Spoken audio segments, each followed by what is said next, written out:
যে কথামৃত যখন ছোটবেলায় পড়তাম তখন আরেক রকম করে ভাবতাম, যখন এখন পড়ি তখন আরেক অর্থ নিয়ে আসে। কেন? অর্থাৎ জীবন যত গড়িয়েছে, অভিজ্ঞতায় তার জীবন যত সমৃদ্ধ হয়েছে, তত দেখবেন ওই ভাব আরো নতুন ভাবে তিনি আলোক দেখতে পেয়েছেন।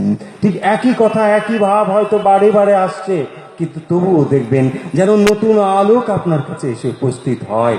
সেই কারণের জন্যে এই শাস্ত্রগুলো আমরা যত আলোচনা করি, যত শুনি, তার দ্বারা আমাদের ভেতরটা সমৃদ্ধ হয়, আলোক আরো ভেতরে এসে পড়ে। এগুলো খুব দরকার। কথামৃতর পাতা আপনি পড়লে মনে হবে যে একই কথাই তো বারে বারে হচ্ছে, ওই সেই একই কথা শ্রীরামকৃষ্ণ বলছেন বারে বারে, কামিনী কাঞ্চনের কথা বলছেন, শুনে শুনে মনে হয় একই তো কথা। তা নয়, কিন্তু এই কথাগুলোর ভেতরে শক্তি রয়েছে। স্বয়ং ভগবান সেই কথাগুলো উচ্চারণ করছেন এবং তার জীবন রয়েছে।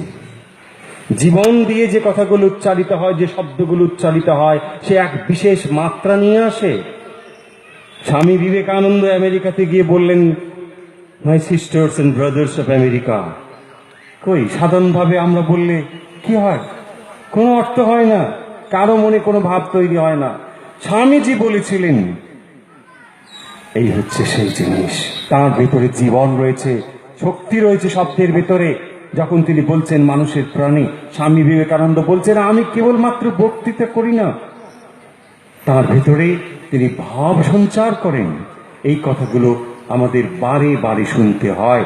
শ্রীরামকৃষ্ণ বলেছেন এই মোড় ফেরানোর কথা। তিনি বলছেন না কোথাও দূরে চলে যেতে। জীবন থেকে আমরা অন্য কোথাও গেলে মনে করি যে বোধহয় আমার জীবন পরিবেশ যদি বদলে যায় তাহলে বোধহয় আমি ঈশ্বরের দিকে খুব ভালোভাবে এগোতে পারি। তা কিন্তু নয়।